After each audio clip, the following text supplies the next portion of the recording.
Work and its relation to how we organise our lives remains a central question for all anti-capitalist struggle. We must continue to understand the central role of work and work-like activity in disciplining and limiting our lives, because this is how capital inserts itself into our everyday experience. By expanding our definition of what work is, we can encompass new forms of work and forms of work that perhaps have been unrecognised or marginalised in previous discussions. It's important that we remain curious about the changes in the world of work, because capital also remakes itself by adapting, shifting, changing, and each little change can have subtle and not so subtle, but always significant impacts on our lives. Instead of relying on a too narrow idea of class, we want to find ways to think about class that can encompass the many different kinds of work-like activity that people do. That's what the basis of anti-capitalism has to be. Not an imagined, pristine idea of class, but class as it's actually lived. Being attentive to changes in the workplace can allow us to think of collectivities that can fight capitalism as it really is. We have some hope of organising ourselves into communities that can resist the worst violences of a dehumanising capitalism that wants to steal our life force for something called work and give us nothing back in return. An important opening question is one that is on so many lips. Why do we hate work so much, and what can we do about it? The question of why we all hate work, but why not everyone is anti-capitalist, is a pressing puzzle. How can we radicalize the day-to-day experience of people and channel the frustration they feel into organizing collectively to change the workplace and not just their individual habits?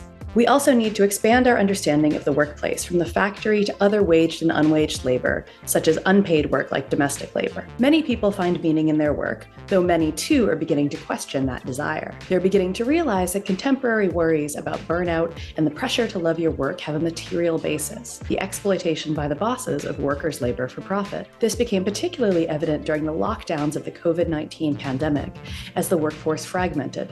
Some of us working from home, others out of work entirely, and still others still going to work, but in much more dangerous conditions, risking and sometimes losing their lives, and all in the name of productivity. We need to radicalize the day-to-day experience of people and channel the frustration they feel about their work into organizing collectively to change the workplace and not just their individual habits. This includes joining a union and crucial political awareness of the power dynamics at play while we are at work. Does history move in predictable patterns?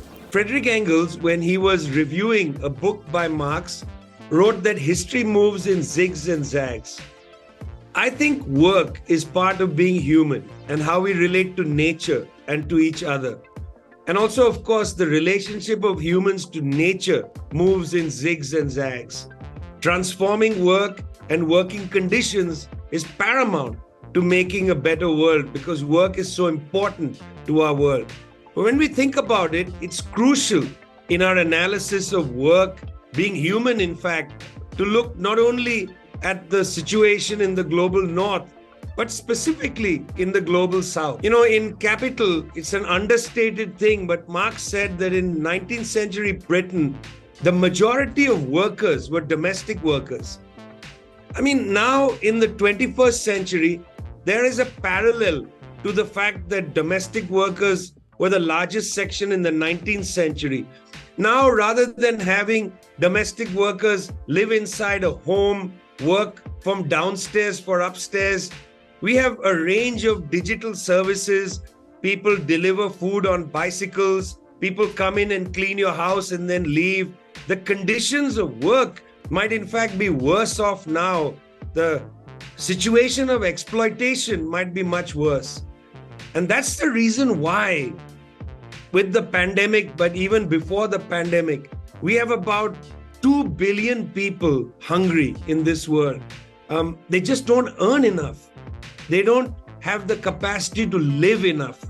They are working, but they are not alive. What does it mean to organise the supposedly unorganisable? So we need to consider the worker, the not quite worker, the sometimes worker in this. And that includes those who work but are not employed or don't receive a wage, those who are living hand to mouth, those for whom a large part of their work is actually trying to find work, a process which is unpaid, of course.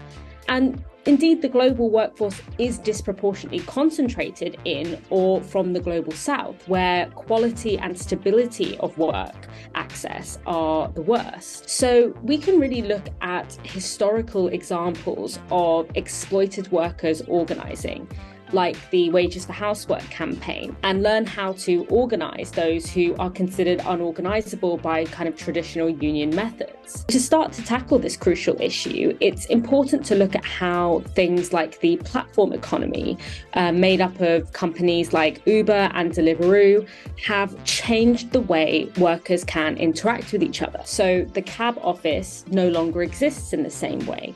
And the place where workers connect is no longer these kind of workplaces, but cultural spaces like community centres or religious institutions.